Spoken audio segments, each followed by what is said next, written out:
Frequently, the contrast between dispensationalist theology and covenant theology is a contrast of discontinuity and continuity.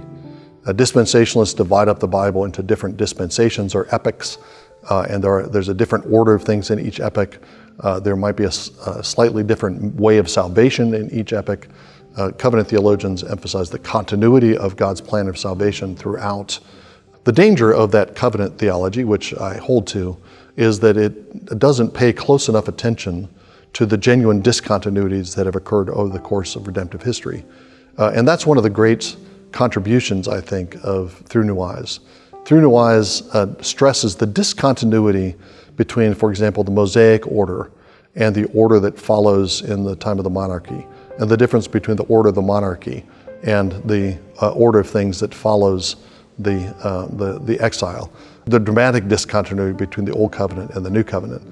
Dispensationalists find themselves at home in important respects as they're reading Through New Eyes, because those discontinuities are genuinely there.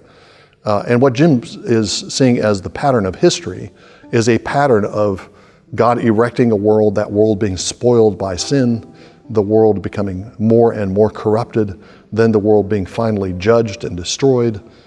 But God doesn't leave it in destruction. God doesn't leave the corpse of the world in the grave, but he raises it up. He doesn't raise it up in the same way, though. There's always something new that enters into the world. The world after the flood is different from the world before it.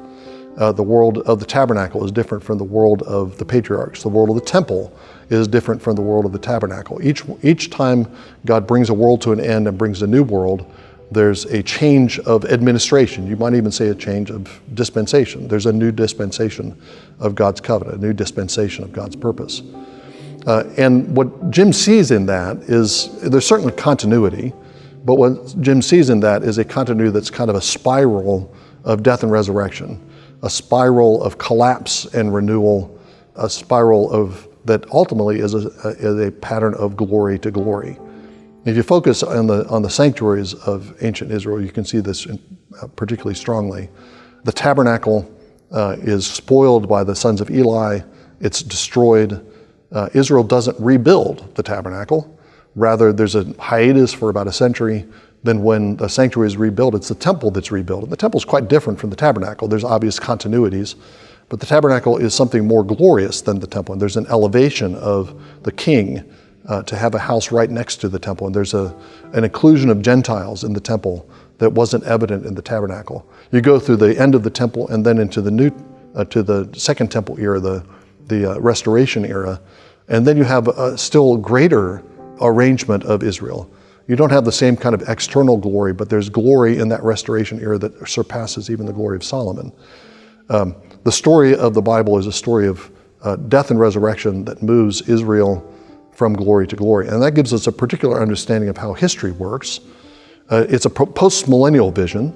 It's an optimistic vision for the future, but it's an optimistic vision for the future. It's a kind of post-millennialism that incorporates decline, fall, destruction, backsliding, the cross, that incorporates all those into the dramatic story of God's work in the world. This particularly becomes relevant at the last section of Through New Eyes when Jim is talking about the future of the church. One of the things he's emphasizing throughout is that at no point does Israel go back and just simply try to restore what was before.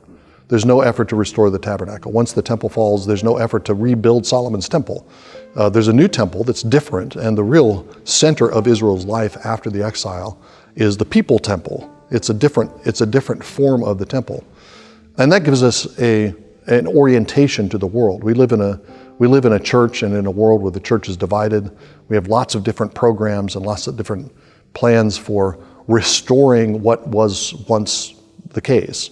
Maybe it's Reformation era Protestant orthodoxy. For Orthodox, it's trying to restore traditional orthodoxy. There's a movement within Catholicism to restore the Latin Mass and kind of solid Tridentine Catholicism. These are all kind of backward-looking moves. You're trying to restore something that was before. The pattern of the Bible leads us in a different direction. We're never simply trying to restore what was in the past. God is always doing something new. There's always continuity between the old and the new. We want to learn the lessons of the old, But what we look for is a new order of things that we can't anticipate. There's no way to anticipate the temple after the tabernacle falls. That requires a divine intervention to give a new pattern, a new blueprint for the temple. There's no simple restoration of the church of the past. And that gives us a future orientation that's rooted in the scriptures, a future orientation that helps us to see that God is doing something new. God is going to order his church in a fresh way, and we can wait in hope for the glory that will be revealed.